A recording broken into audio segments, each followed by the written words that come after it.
first 10 years when I leave. I will defend, implement, and extend smart pollution and efficiency standards, including the Clean Power Act.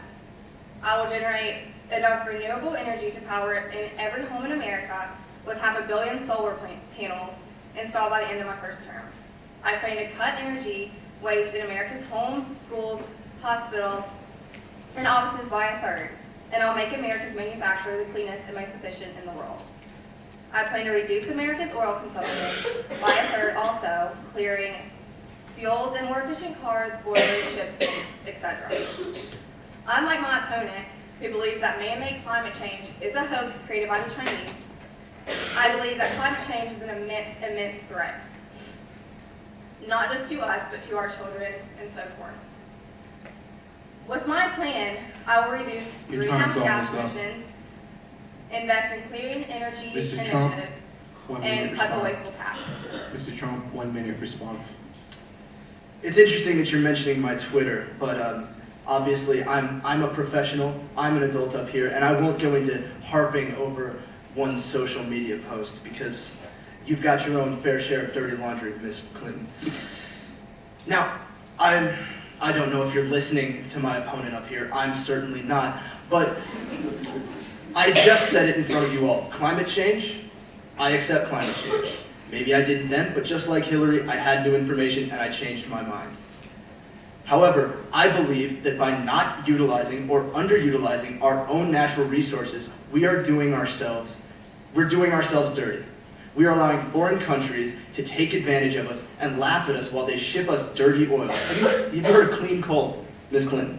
We have a thing called clean coal. It's amazing. It's cleaner burning, and there are families in West Virginia whose livelihood for generations and generations comes from coal. And by utilizing this clean coal, while we look into clean energy, like I said, I'm not against clean energy. I fully advocate looking into clean energy. But let me speak. I will cut your mic off. Secretary Hillary, go ahead. Well, when I become president, I will launch a $60 billion energy challenge. How are you going to pay for that? To partner with states, cities, and how are you going to pay for that, Ms. Clinton? To cut carbon pollution. It's making the at the top pay their fair share. Raising taxes on the middle class. That's how she's going to pay for it.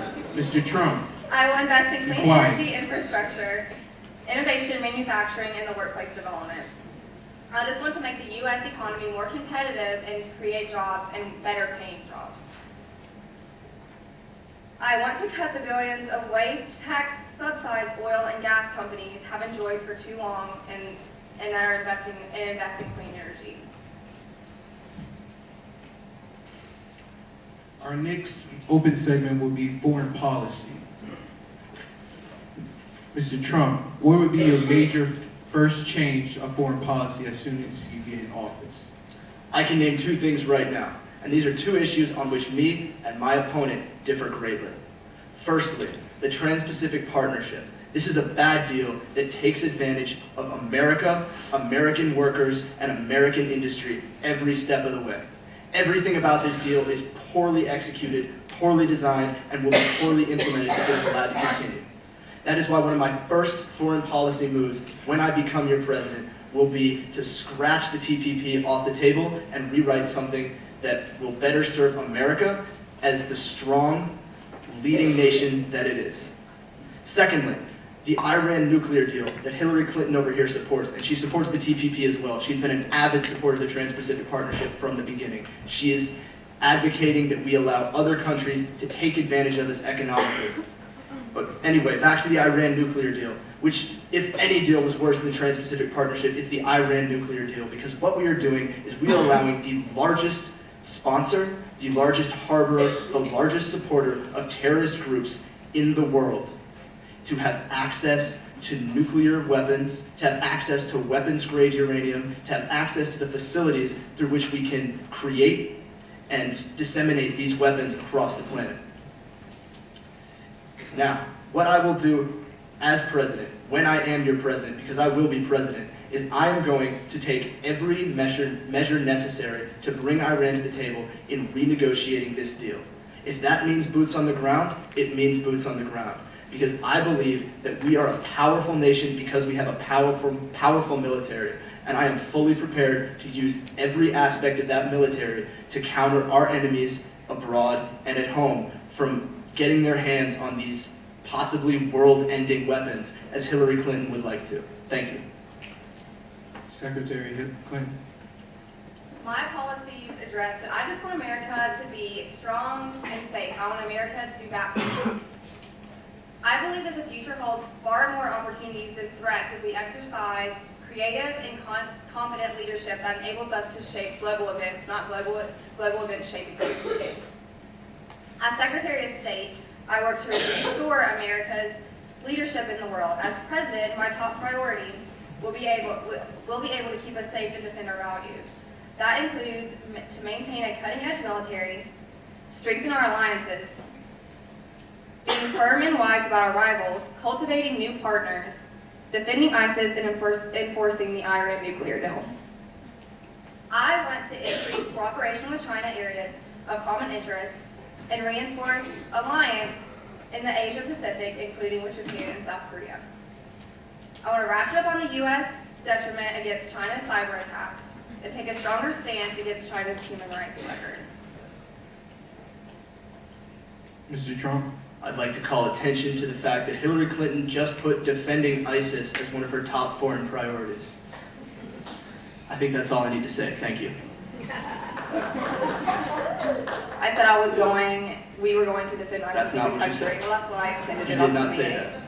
Mr. Trump, let Mrs. Clinton talk. She's not talking right now. Is it my turn? Yes, ma'am. Wasn't aware. I do not defend ISIS. I actually have, I'm going to implement in my first 100 days a plan for immigration and the refugees, and ISIS is a big part of that, but I'm sure that's going to be discussed as a question. How would you improve relations with aggressive countries like Russia and China, Mrs. Clinton? So, like I just said, I want to actually work with China with the cyber attacks and work together to establish some sort of agreement that we can implement.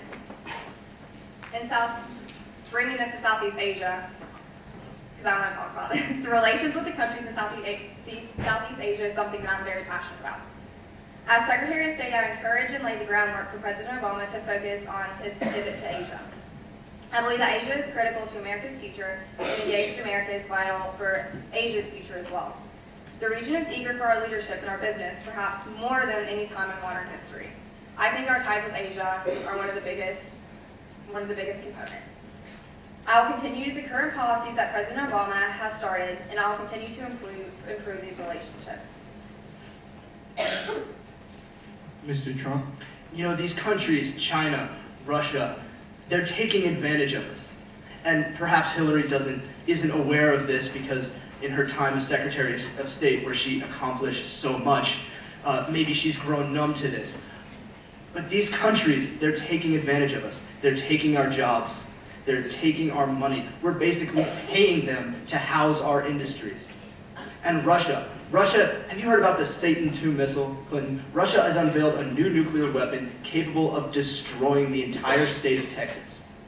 And if you want to work and build better relations with a country so bent on radical expansionism and imperialism that has nuclear weapons, you be my guest. But I have had no relations with Russia, and I will continue to see them purely as another actor. That brings up a quick question. Vladimir Putin, whom you have praised as a strong leader and a better one than President Barack Obama, has subjected protesters to forced labor, jail time, crackdown on internet freedom, targeted the LGBT community, journalists, and political opponents. Is that your definition of a strong leadership? I do not believe that Putin is a good leader. I believe that the things he has done are terrible. His actions in Crimea, Ukraine, and now the Baltic states are unforgivable and will be met with deadly force if it impacts our national interest. However, what I said was not that I believe he is a strong leader, but that I believe that he is a better leader than Barack Obama. And by the terrible things he has done and the horrible things he has perpetrated on a day-to-day basis, that should only tell you and should only serve to show you how terrible Barack Obama was as a leader. And to the audience, as you were walking in, you saw right by the door a giant Obama-Biden sign. Do you really want another 4 years of Obama-Biden? Because here we are, here we have a candidate that is basically saying, vote for Obama for a third Secretary term. Clinton, your time to respond. Bringing out the Russian comment about you not thinking he was a good leader, I thought I might be wrong, but I thought that you said he was a good leader. And I know I don't think he is good. I think he is America, strong. we're not Trump. friends I with think him. he is a Mr. strong Or Trump, know leader. him. Mr. Trump, please let Mrs. Clinton finish. Strength Thank and you. good. Mr. Trump, please Well- let Mrs. Clinton finish. Well, back to the topic. I'm not saying I want to be best friends with China. I just want to increase the cooperation with China for our common interests.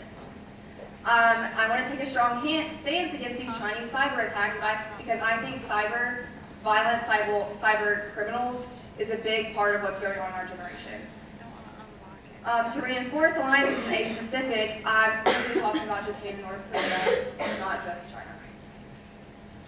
You know, someone who's had their private emails they attempted to destroy leaked by China would speak harshly of them, actually, now that I think about it.